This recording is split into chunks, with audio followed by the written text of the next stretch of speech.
आदर्श शिक्षा समिति की ऑनलाइन क्लास में एक बार फिर से आपका स्वागत है। आज हम पढ़ेंगे कक्षा अष्टमी के भूगोल का प्रथम अध्याय संसाधन। पिछले अध्यायों में हमने संसाधन क्या होता है इसके विषय में जानकारी प्राप्त की थी एवं संसाधनों के प्रकार, उसमें नवीकरणीय संसाधन, अनवीकरणीय संसाधन, मानव निर्मित संसाधन, संसाधनों के मूल्य का निर्धारण कैसे होता है, संसाधन कहाँ प्राप्त होते हैं, उसके लिए किन प्रकार की परिस्थितियां होती है, उन सब के विषय में हमने अध्ययन किया था। आज हम उससे आगे पढ़ेंगे संसाधन संरक्षण। अब संसाधन संरक्षण जो शब्द है, इस शब्द से ही यह स्पष्ट है कि संसाधनों की सुरक्षा कैसे की जा सकती है, यानी संसाधनों का इस प्रकार से उपयोग कि उसको हम लंबे समय तक मानव हित में उपयोग कैसे कर सकते हैं। संसाधनों का सतर्कतापूर्वक उपयोग करना, संसाधनों का उपयोग करते समय हमें सतर्कता रखनी। किस प्रकार की सतर्कता रखनी? तो उसका ठीक से उपयोग करना, जितनी आवश्यकता है उतना उपयोग करना और उन्हें नवीकरण के लिए समय देना। नवीकरण के लिए यानी संसाधनों के पुनर्निर्माण के लिए हमको संसाधनों को समय देना पड़ेगा। हमने प्रारंभ में पढ़ा था कि संसाधन दो प्रकार के होते हैं, एक नवीकरणीय और एक अनवीकरणीय संसाधन। इसमें जो अनवीकरणीय संसाधन है, उन अनवीकरणीय संसाधनों को पुनर्निर्माण होने में यानी उनका पुनर्चक्रण होने में बहुत लंबा समय लगता है। मानव जीवन की जितनी अवधि है उससे भी बहुत ज्यादा समय यानी लाखों करोड़ों वर्षों का समय लगता है।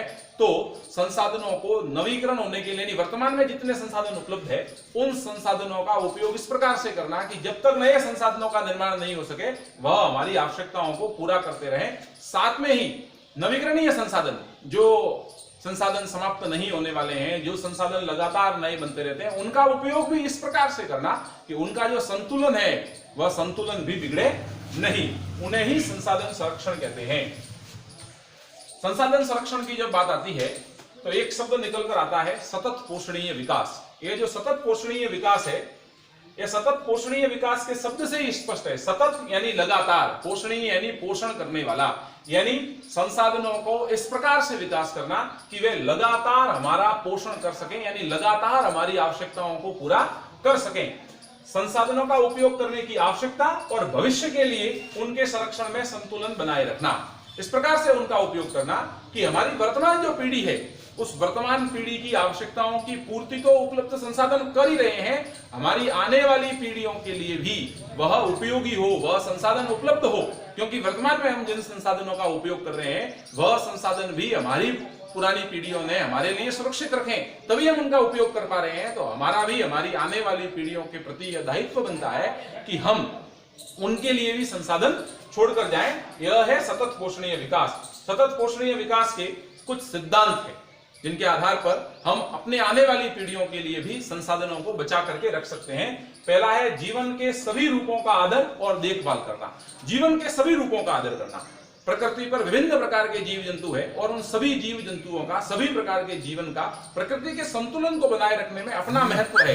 इसलिए उन सब का आदर करना, उनकी देखभाल करना, उनका संरक्षण करना, उनको बचा करके रखना, यह हमारा दायित्व है, जिससे आने वाली पीढ़ियों के सामने भी समस्या पैदा नहीं हो। दूसरा है मानव जीवन की गुणवत्ता को बढ़ाना। यह मानव जीवन की गुणवत्ता को बढ़ाने से अर्थ है प्रौद्योगिकी का विकास, मानव का एक संसाधन के रूप में विकास।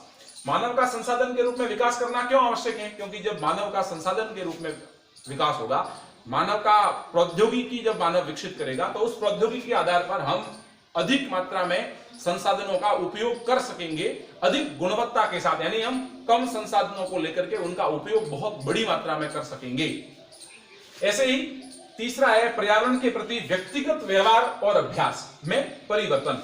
पर्यावरण के प्रति हमारा जो व्यक्तिगत व्यवहार और अभ्यास है, वर्तमान में हम देखते हैं तो हम पर्यावरण संरक्षण के लिए विभिन्न प्रकार के काम करते हैं, लेकिन कई लोग हम ऐसे देखते हैं, समाज के कई तबके ऐसे देखते हैं जो पर्यावरण संरक्षण में अपनी भूमिका महत्वपूर्ण रूप से नहीं निभाते, जिनके कारण आज हम विभिन्न प्रकार के प्रदूषणों के बारे में पढ़ते हैं। वह विभिन्न प्रकार का प्रदूषण नहीं हो तो पर्यावरण के प्रति जो हमारा व्यवहार है, जितना आवश्यक है उतना ही चीजों का उपयोग करना, बिना आवश्यकता के चीजों का उपयोग नहीं करना, यानी आवश्यकता के अनुरूप ही उपयोग करना। जब हमारी आवश्यकता नहीं है तो उस चीज का हम अनर्गल तरीके से उपयोग नहीं करें, उसका व्यर्थ में उपयोग नहीं करें, उसको व्यर्थ में खराब नहीं करें।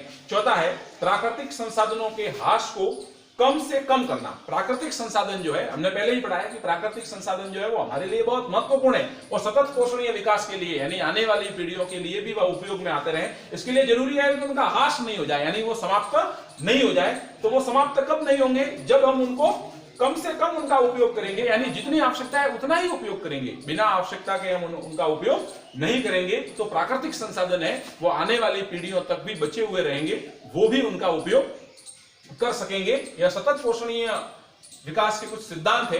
इन विकासों के आधार पर, इन सिद्धांतों के आधार पर हम आने वाली पीढ़ियों तक भी संसाधनों का प्रवाह जो है वो ले जा सकते हैं, उनको बचा करके रख सकते हैं। तो संसाधन संरक्षण और सतत पोषणीय विकास, यह दोनों ही संसाधनों की आने वाली पीढ़ियों तक ले जाने के लिए हमारे जीवन में बहुत महत्वपूर्ण है। हमको संसाधनों का संरक्षण करना चाहिए, बिना आवश्यकता के किसी भी संसाधन का उपयोग नहीं करना चाहिए। जितना आवश्यक है उतना ही उपयोग करना चाहिए, बिना आवश्यकता के संसाधनों का व्यर्थ में उपयोग नहीं करना चाहिए। चाहे वह हम कह सकते हैं असीमित संसाधन भी हो, यदि जल है, सूर्य की ऊर्जा है, उनका भी उपयोग करना, लेकिन इतना नहीं करना कि उनका संतुलन बिगड़ जाए। इस प्रकार से हम संसाधनों का संरक्षण कर सकते हैं और मानव जीवन के लिए उनको और अधिक उपयोगी और बहुत लंबे समय तक, यानी सतत पोषणीय विकास के लिए भी हम उनका उपयोग कर सकते हैं। हमारे 8वीं कक्षा के पहले अध्याय संसाधन में, संसाधनों के विषय में समस्त प्रकार की जानकारी थी वो हमने 3 प्रकार के कालांशों में प्राप्त की है।